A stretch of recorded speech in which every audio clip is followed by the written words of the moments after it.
2022년 7월에 처음으로 이제 존재가 알려졌어요. 최고 지도부의 신변안전 위험, 북한의 군중신고법이라는 걸 만든 이런 사실이 알려졌는데, 사실 북한 주민들은 이 핸드폰의 앱에 신고라는 앱이 있어요. 앱 자체가 어플리케이션이 신고라는 앱이 있어서 그 앱을 켜면 거기에 이제 어떤 문제나 비리, 사건, 사고 이런 것들을 할 수 있게 지금까지 돼 있었는데, 이 군중신고법이 2002년 7월에 이런 게 있구나 하고 북한의 보도에 의해서 알려졌는데, 2달 뒤인 9월에 북한이 이 법을 개정을 해요. 좀 수정 보충을 하는데, 거기에 어떤 내용이 들어있냐면 최고 지도자 김정은의 신변 안전을 위협하는 내용은 특별히 좀 주의 깊게 보고를 하도록, 신고를 하도록 이렇게 의무화했어요.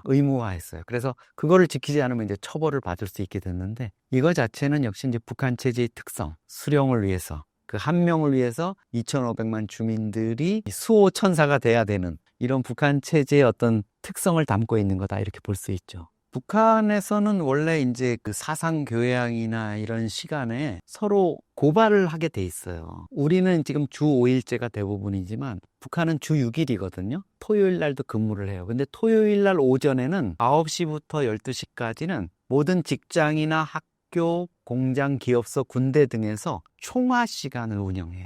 근데 그 총화는 뭐냐면 일주일 동안에 그 조직이나 학교 또 지역 인민반 이런 데서 있었던 일들 가운데 잘못된 거를 서로 지적해서 바로잡고 거기에 대해서 책벌을 가하는 거예요. 예를 들면 이런 거예요. 신사임당에서 만약에 총화를 한다 이러면 아무개 작가 동무는 들어올 때 방송 시작 전에 총비서 초상화를 보고 경례를 해야 되는 그거를 까먹었어요. 이런 거. 그리고 교실에 김정은 초상화가 있는데 또 김일성, 김정일 석고상이 있는데 그거를 매일매일 깨끗하게 이렇게 청소를 해야 되는데 먼지가 쌓여 있습니다. 아무개 동무는 수령님을 모시는 정신 상태가 게을러 먹어 터졌습니다. 이렇게 공개적으로 여러 사람 앞에서 비판을 하는 거예요. 그래서 이게 얼마나 사람을 피곤하게 하냐면, 북한에서 망명한 최고위층이었던 고 황장엽 비서가 그놈의 총화만 아니었으면 내가 살만했지, 이런 식으로 얘기를 했어요. 그래서 저희가 물어봤죠. 아니, 황장엽 비서 같은 이런 고위층도 총화를 해야 됩니까? 그러니까 그건 김일성, 김정일 빼고 누구나 다 해야 되는 거다, 이런 거예요.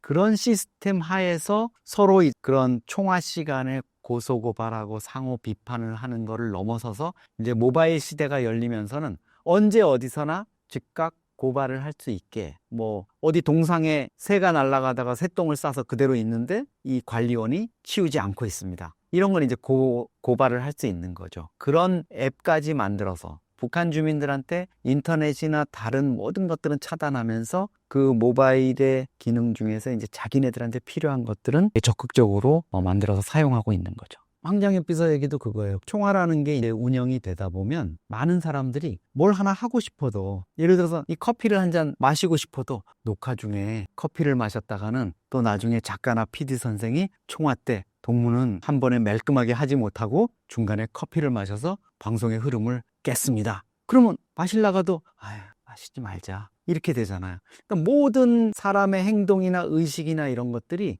위축되고 소극적으로 되는 거죠. 뭔 일을 소위 말하면 저지르지를 못하는 거예요.